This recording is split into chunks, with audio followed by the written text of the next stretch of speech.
বোলপুর ঘুরতে গেছিলাম বেশ কিছুদিন আগেই। আর আমরা যে রিসর্টে ছিলাম সেখানে রাত্রিরের ডিনার হিসাবে আমরা নিয়ে নিয়েছি এখানে ড্রাই চিলি পনির, এখানে রুটি, হাতে করা রুটি, আর এখানে ছিল ডাল তারকা। দেখতেই পাচ্ছেন এর থিকনেসটা, মানে জোলো টাইপ বা একদম ঝোল ঝোল টাইপের নয়, মানে একদম ধাবা স্টাইলে যেরকম বানায় বেশ গাঢ় গাঢ় করে বানিয়েছিল।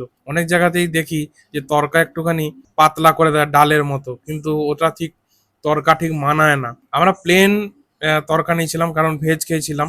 দিনের বেলা একটু চাপাচাপি খাওয়া হয়ে গেছিল, তাই পুরো রাত্রিরে ভেজের ওপর গেলাম।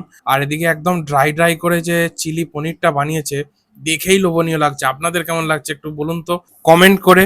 আর পনিরের কিউবগুলো না, মানে ট্রায়াঙ্গেল শেপে কেটেছিল। দেখুন, এরকম ত্রিভুজ আকৃতির করে কেটেছে, চৌকো শেপের কাটেনি। আর একদম মাখা মাখা করে গায়ে লাগা করে খুব সুন্দর করে করেছে। আর রসুনের ফ্লেভারটাও অসাধারণ ছাড়ছিল কিন্তু। তো বেশ কয়েক চামচ নিয়ে নিলাম, বাকিটা বাবার মাকে দিয়ে দিলাম। 3টে রুটি, 3জনের 3টে করে রুটি নিয়েছিলাম।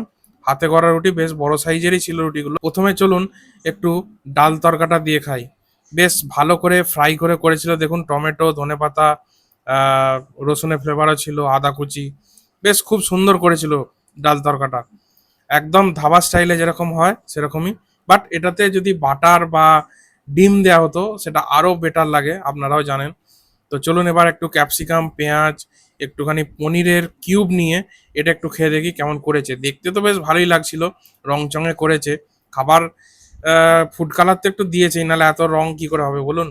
খেতে বেশ টেস্টি ছিল, একদম ড্রাই ড্রাই, ঝাল ঝাল, খুব সুন্দর বানিয়েছে।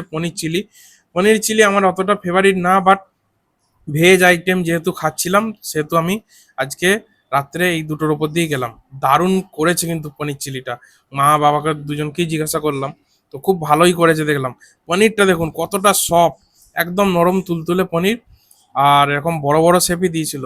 সো এই ছিল রাতের ডিনার। আপনাদের পনির চিলি কেমন লাগে একটু কমেন্টে জানাবেন।